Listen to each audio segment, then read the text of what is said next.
On voit bien dans votre livre que les enquêteurs restent souvent sans voix, car ce qu'on leur raconte les oblige à répéter leurs questions.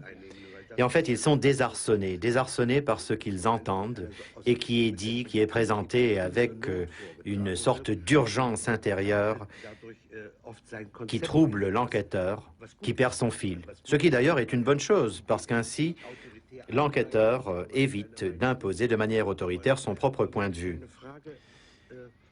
Mais je me pose une question qu'il faut sans doute placer dans un contexte un peu plus vaste. Nous sommes tous deux, vous le sociologue et moi l'écrivain, les enfants des Lumières. Nous sommes les héritiers d'une tradition européenne qu'on remet aujourd'hui partout en cause. En tout cas, on la conteste en Allemagne, on la conteste en France, un peu comme si cette tradition européenne des Lumières s'était égarée, s'était interrompue, comme si on pouvait s'en passer, ce que je ne crois pas.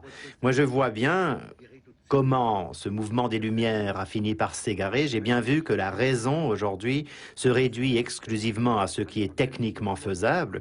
Et quand je pense à, par exemple, un Montaigne, à la richesse de son imagination, au monde enchanté qu'il habitait, je me rends compte qu'au fil des siècles, on a perdu beaucoup de choses, et notamment l'humour.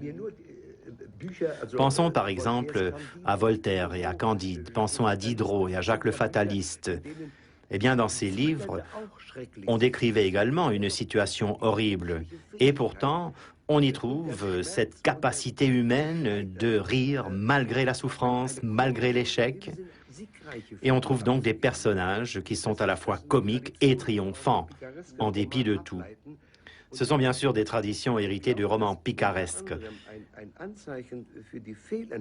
Je crois qu'on peut constater aujourd'hui que le mouvement des Lumières s'est engagé un peu sur une fausse piste dans le fait qu'on ne sait plus rire, en dépit de la souffrance, en dépit de l'échec. On n'a plus ce rire triomphant des perdants. C'est quelque chose qui a disparu. Mais je ne veux pas trop insister sur ce point.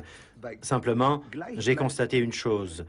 La réalité sociale n'a guère évolué, n'a guère changé. Notre matériau est en fait resté le même. C'est notre société dérangée, détruite. Mais aujourd'hui, nous ne l'analysons plus avec les valeurs des Lumières.